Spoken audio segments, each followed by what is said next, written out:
Assalamu alaikum students. Today we will discuss phylum Chinorhyncha.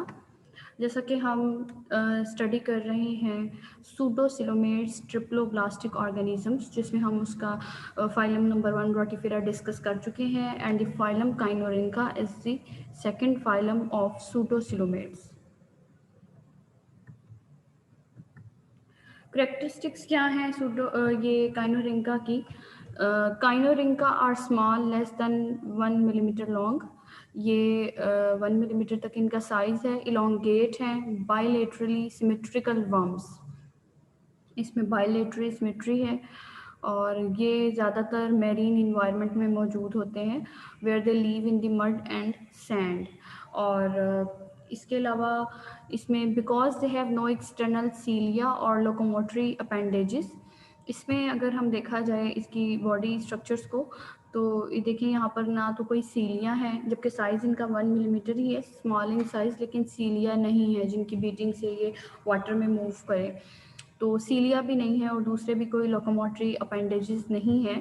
तो इस वजह से इसमें ये simply burrow through the mud and sand with their snout. ठीक है. In fact the phylum takes its name Chinorhyncha. काइनिन का मतलब होता है मोशन एंड रिंकॉस मीनिंग स्नाउट. ठीक है. तो इसको इनका नाम भी Chinorhyncha इसी वजह से रखा गया है क्योंकि इसके अंदर मोशन जो है वो स्नाउट की बेस पर ही है. मतलब जस्ट ये स्नाउट के थ्रू बरो अपनी बनाते हैं और बरो में ही रहते हैं.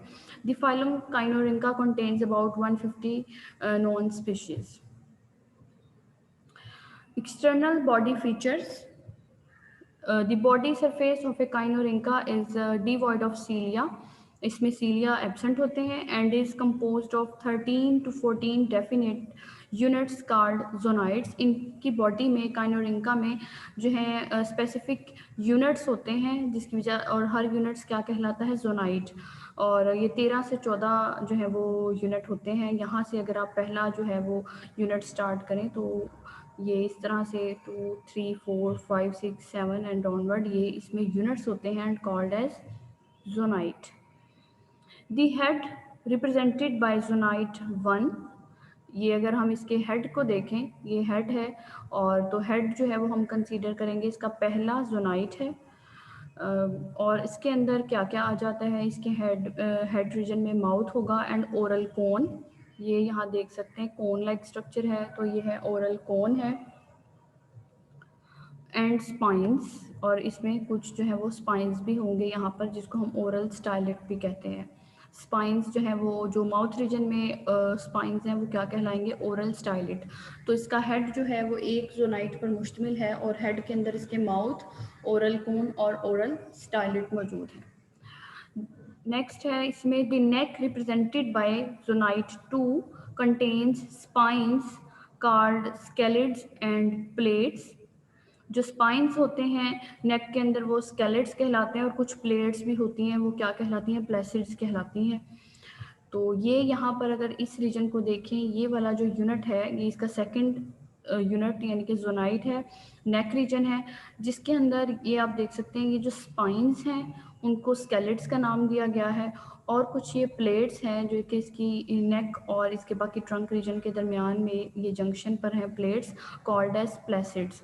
तो ये एमसीक्यूज़ के हवाले से इंपॉर्टेंट हो सकता है कि ओरल स्टाइलेट्स जो हैं वो स्पाइंस ही हैं, तो वो किस रीजन में है? तो हेड के जो स्पाइंस हैं उनको स्पेसिफिक नेम दिया गया है ओरल स्टाइलेट का, और जो कि उसकी नेक के अंदर स्पाइंस हैं उनको स्पेसिफिक टर्म यूज़ कर रहे हैं, स्केलेट्स कहलाते हैं. बाकी आप देख सकते हैं इसके बाकी ट्रंक के यूनिट में भी स्पाइंस मौजूद हैं. तो वो डॉर्सल स्पाइन, डॉर्सली भी उसकी बॉडी पे स्पाइंस हैं और लेटरल स्पाइंस भी मौजूद हैं. तो लेटरल साइड पर है उन्हें लेटरल स्पाइंस कहेंगे, जो डॉर्सल साइड पर है डॉर्सल स्पाइंस, लेकिन जो हेड रीजन में है कॉल्ड एज ओरल स्टाइलेट, और जो नेक में है स्पाइंस कॉल्ड एज स्केलेट्स. और नेक में दूसरा क्या है? इसके अंदर कुछ प्लेट्स हैं कॉल्ड एज प्लेसिड्स. उसके बाद the head can be retracted into the neck. The trunk, ये नेक जो है इसकी ये हेड इसका रिट्रैक्ट हो सकता है नेक में, तो जो इसको प्रीडेटर से प्रोटेक्शन के लिए इसमें हेल्प करता है. The trunk consist of remaining 11 और 12 zonites and terminates with the anus. बाकी इसमें 13 या 14 जोनाइट्स होते हैं। तो पहला जोनाइट हेड है, सेकंड जोनाइट इज़ द नेक। बाकी इसमें जो है वो 11 to 12 जोनाइट्स इसका ट्रंक बनाते हैं और जो कि टर्मिनेट होता है with an anus. Each trunk zonite bears a pair of lateral spines and one dorsal spine. तो अगर हम सिर्फ एक जोनाइट की, ट्रंक के जोनाइट की बात करें तो उसमें दो, एक यहाँ पर और एक यहाँ पर, दो लेटरल स्पाइन है और यहाँ एक जो है ये डॉर्सल स्पाइन है। तो इसी तरह तमाम ट्रंक के जो यूनिट जोनाइट हैं उनके अंदर दो लेटरल स्पाइंस और एक डॉर्सल स्पाइन मौजूद है। उसके बाद नेक्स्ट इसमें है कि the body wall consist of a cuticle, epidermis and two pairs of muscles, dorsolateral and ventrolateral muscles हैं। This pseudocoelom is large and contains amoeboid cells. इसकी बॉडी वॉल, एपिडर्मस, इसमें भी क्यूटिकल है और जो इसके अंदर सूडोसिलोम है उसके अंदर अमीबॉइड सेल्स बहुत ज़्यादा मौजूद हैं इसमें। फीडिंग अगर देखें काइनोरिंका में तो अ कंप्लीट डाइजेस्टिव सिस्टम, क्योंकि हम सूडोसिलोमेट्स में जनरल डिस्कशन में बात कर चुके हैं, इनका डाइजेस्टिव सिस्टम जो है वो कंप्लीट है। Consisting of a mouth, buccal cavity, muscular pharynx, oesophagus, stomach and intestine, where digestion and absorption take place. And anus, यहाँ से एक्सक्रीट आउट हो जाएगा अनडाइजेस्टेड वेस्ट मटेरियल। तो ये माउथ है, उसके बाद फेरंक्स एंड देन ये स्टमक और इंटेस्टाइन का पोर्शन है, यहाँ पे डाइजेशन और एब्जॉर्प्शन होगी और एनस के थ्रू अनडाइजेस्टेड फूड जो है वो एक्सक्रीट आउट हो जाएगी। इनका फीडिंग जो है वो most kinorhynchs feeds on diatoms, algae and organic matter. Next इसके बाकी सिस्टम्स अगर हम देखें काइनोरिंका में तो एक्सक्रीटरी सिस्टम के लिए यहाँ पे a pair of protonephridia for the excretion of nitrogenous waste and other extra cellular fluid जो कि यूजलेस है, तो उसके लिए एक्सक्रीट आउट करने के लिए पेयर मौजूद है प्रोटोनेफ्रीडिया का इन दी जोनाइट 11। ये एमसीक्यूज के हवाले से इंपॉर्टेंट हो सकता है। ये 11th जोनाइट में आप देख सकते हैं कि ये प्रोटोनेफ्रीडिया का फ्रेम सेल है और ये उसका ट्यूब्यूल सिस्टम है और यहाँ पे ये नेफ्रीडियोपोर है जहाँ से ये एक्सटर्नल ओपनिंग है जहाँ से वेस्ट मटेरियल जो है वो एक्सक्रीट आउट हो जाएगा।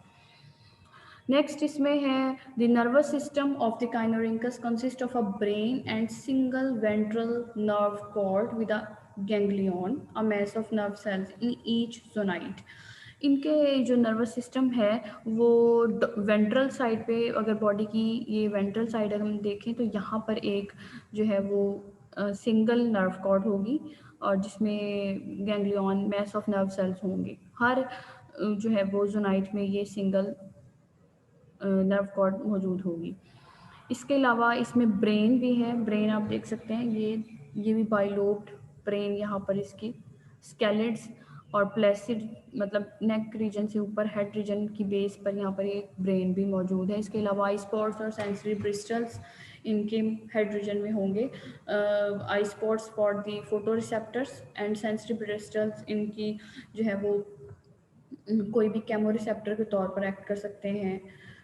नेक्स्ट इसमें अगर हम सिस्टम देखें रिप्रोडक्शन के हवाले से, kinorhynchs are dioecious with paired gonads. इनके अंदर पेयर्ड गोनेड्स मतलब पेयर्ड टेस्टिस और पेयर्ड ही ओवरीज होंगी। Several spines that may be used in copulation surrounds the male gonopore. अगर मेल गोनोपोर में अगर हम देखें तो ये जो गोनोपोर रीजन है जहाँ से स्पर्म्स जो है वो रिलीज होंगे, तो यहाँ पर काफ़ी सारे स्पाइंस होते हैं उसको कवर कर रहे होते हैं और कॉपुलेशन में फिर वो रोल प्ले करते हैं। The young hatch into the larva that do not have all of the zonites. Larva में इसके जो है वो जोनाइट्स कंप्लीट नहीं होते। जिस तरह के एडल्ट में 13 तक भी जोनाइट्स हैं तो उसमें जोनाइट्स की तादाद कम होती है। As the larva grow and moult the adult morphology appears. Once adulthood is attained moulting no longer occurs. Moulting जो है वो हैचलिंग के बाद लार्वा से एडल्ट फॉर्म होने तक मॉल्टिंग होती है, लेकिन उसके बाद उसमें मॉल्टिंग नहीं होती। ये इस डायग्राम में भी आप दोबारा से देख सकते हैं कि ये इसका जो हेड रीजन है वहाँ पर कोन है और स्टाइलेट्स हैं, देन ब्रेन और ये स्केलेट्स हैं। यहाँ पर ये ज़्यादा दिखाए गए हैं स्केलेट्स और ये प्लेसिड्स इसकी प्लेट्स हैं। उसके बाद फेरंक्स है, मस्कुलर फेरंक्स, एसोफेगस, मिडगट, आ जाती हैं। एंड देन ये स्टमक और इंटेस्टाइन एंड इनस, ये इसका डाइजेस्टिव ट्रैक्ट है।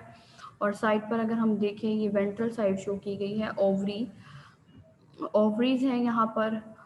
ये फीमेल रिप्रोडक्टिव सिस्टम शो किया हुआ है, और ये गोनोपोर जो है वो वहाँ से ये एग्स रिलीज आउट हो सकते हैं आफ्टर फर्टिलाइजेशन। इस स्ट्रक्चर में आप ये कलर डायग्राम में ब्रिस्टल्स देख सकते हैं, सेंसरी ब्रिस्टल्स हैं यहाँ पर। और माउथ के बाद यहाँ पर आप देख सकते हैं ये फेरेंक्स है, और यहाँ स्लाइवरी ग्लैंड्स जो हैं वो मौजूद है। यहाँ पर पेयर्ड जो है ओवरीज हैं दोनों साइड्स पर, ठीक है। और अडहेसिव ग्लैंड्स भी यहाँ पर मौजूद हैं इसकी। तो काइनोरिंका को अगर हम अपेरेंटली इसको देखें, इसकी स्ट्रक्चर को, तो ये इस तरह से कुछ हमें दिखाई देगा, ठीक है। तो ये इसके माउथ हैं, ब्रिस्टल्स हैं, और ये स्केलेट्स और ये स्केल्स स्पाइंस दिखाए गए हैं। यहाँ पर हम इसकी लोकोमोशन देखते हैं काइनोरिंका की। ये आप देख सकते हैं कि इसका जो हेड है वो रिट्रैक्ट हो सकता है उसके नेक रीजन में, और ये ब्रिस्टल्स हैं। और ये यहाँ पर इसके जो है वो कॉर्डल स्पाइंस हैं, जो कि इसकी टेल पोर्शन पे जो होंगे कॉर्डल स्पाइंस। ये कॉर्डल स्पाइंस दिखाए गए हैं।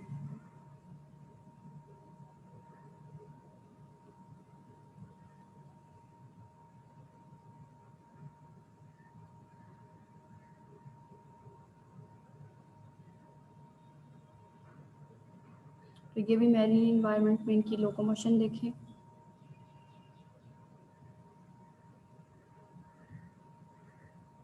तो आज के इस लेक्चर में हमने फाइलम काइनोरिंका को डिस्कस किया है, ठीक है। ये इसकी जो है वो बॉडी फीचर्स हैं और फीडिंग, देन हमने इसकी एक्सक्रीशन और नर्वस सिस्टम को डिस्कस किया है, रिप्रोडक्शन, और ये इसका एक्सटर्नल बॉडी फॉर्म है।